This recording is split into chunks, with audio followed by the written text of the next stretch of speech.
जी, calling attention notice Syed Hafeezuddin ji, पढ़ें। शुक्रिया जनाब।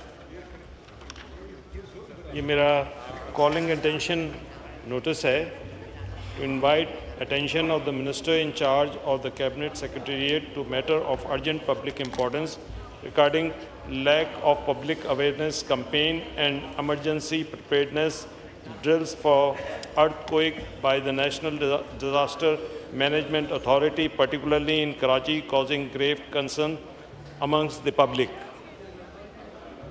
जनाब जी, तारिक फजल साहब, आपका ये कॉलिंग अटेंशन नोटिस है, प्लीज़ आप अपनी सीट पे हैं। जी जी, कंप्लीट करें हफीजुद्दीन साहब, जी कंप्लीट करें।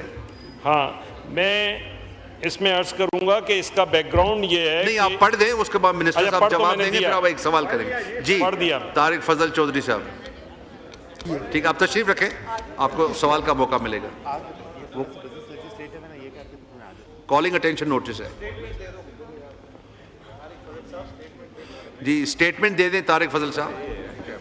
अच्छा, ये वाला है। अच्छा, ओके। जनाब स्पीकर, एनडीए में वो जो हमारी प्रोविंशियल डिज़ास्टर मैनेजमेंट अथॉरिटीज़ हैं, उनके साथ मिल के पब्लिक अवेयरनेस के लिए हर मुमकिन कोशिश करती है और हर मुमकिन वो स्टेप्स उठाए जाते हैं ताकि हर वो नेशनल डिज़ास्टर जिसकी वक्त से पहले जिसको इंडिकेट किया जा सकता है, जिसके बारे में कोई इन्फॉर्मेशन ली जा सकती है, वो मिला के मुकम्मल तौर पर ये अवेयरनेस भी दी जाती है और कोऑर्डिनेशन भी की जाती है।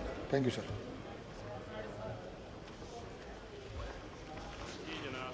जी, हफीजुद्दीन साहब एक सवाल पूछें।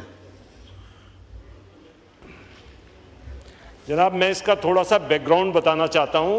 कराची यूनिवर्सिटी के अंदर ये सारे जियोलॉजिकल जो एक्सपर्ट्स थे वो जमा हुए और उन्होंने कराची के लिए ख़ास तौर पे ये इंदिया दिया कि कराची शहर में 1945 के अंदर एक ज़लज़ला आया था।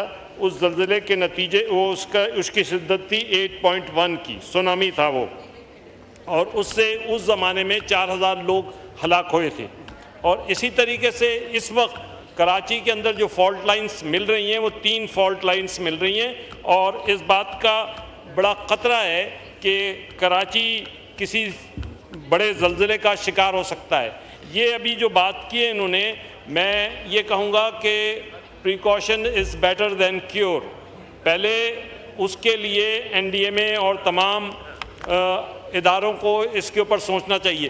ख़ास तौर पे उन्होंने इसमें निशानदेही की है, अगर रफ़ीउल्लाह साहब ने भी मुझसे कहा है कि मलीर का एरिया बहुत सीरियसली इफ़ेक्ट हो सकता है ये सबब के अंदर कराची के।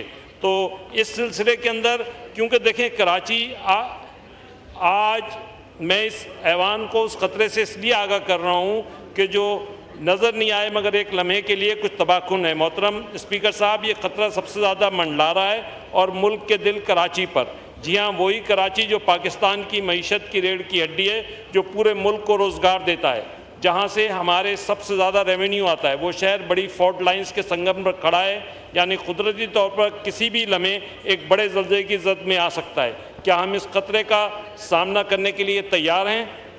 क्या नेशनल डिज़ास्टर मैनेजमेंट अथॉरिटी ने बड़े पैमाने पर अवामी आगाही की मुहिम चलाई है? ये सवालात हैं जो मैं इनसे कर रहा हूँ। क्या स्कूलों, अस्पतालों, दफ्तरों और मार्केटों में हंगामी ड्रिल्स हो रही हैं? क्या हमारे पास वो मंसूबा है जो एक बड़े ज़लज़ले की सूरत में जानी और माली नुकसान को कम कर सके?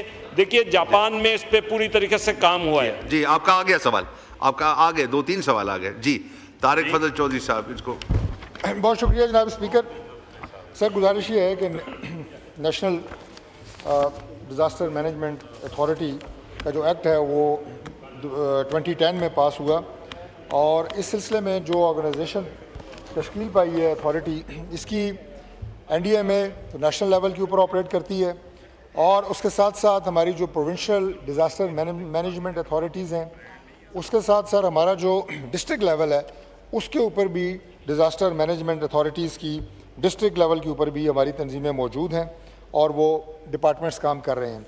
जहाँ तक ताल्लुक़ है सर अलर्ट्स का, तो हमारी जो इंटरनेशनल लेवल के ऊपर जिस तरह का भी थ्रेट एनालिसिस होता है, चाहे वो वेदर के हवाले से हो, अर्थक्वेक के हवाले से हो, वो सब्सक्राइब हमने किए हैं। हमारे पास तमाम लाइव डाटा जो है वो आ रहा होता है, और चूँकि ऑनरेबल मेंबर ने ख़ास तौर पे अर्थक्वेक के हवाले से बात की है, तो मैं अर्ज़ करूँगा कि जो अर्थक्वेक की monitoring and early information dissemination है, उसके लिए सर 2 डेडिकेटेड अर्थक्वेक पोर्टल्स हैं। Number 1 sir global earthquake monitoring portal है, और उसके साथ साथ पाकिस्तान अर्थक्वेक मॉनिटरिंग पोर्टल है।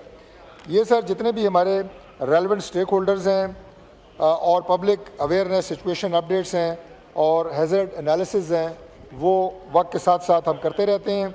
इसी तरह सर टेक्निकल हैज़र्ड असेसमेंट्स वो भी जारी रहती हैं, और हमारी जो पब्लिक अवेयरनेस और आउटरीच है वो उसके लिए भी ख़ास कैंपेन की जाती हैं। कोऑर्डिनेशन हमारे जो प्रोविजनल जो है हमारी डिज़ास्टर मैनेजमेंट अथॉरिटीज़ हैं, उनके साथ मुकम्मल कोऑर्डिनेशन, और वो ज़िलों में अपनी ये कोऑर्डिनेशन जो है वो जारी रखती हैं।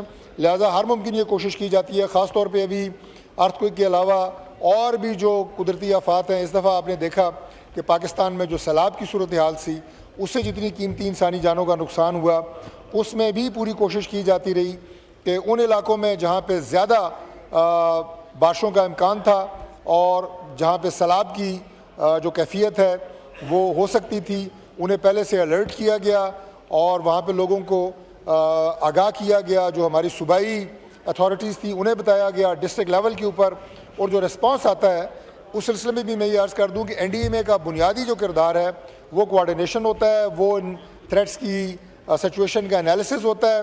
बाकी जो आप ये कहें कि इस तरह की कुदरती आफात से निपटने का जो मैनेजमेंट है वो डिस्ट्रिक्ट लेवल से शुरू होती है, फिर सूबाई लेवल पे आती है, और उसके बाद जो है वो नेशनल लेवल के ऊपर आती है।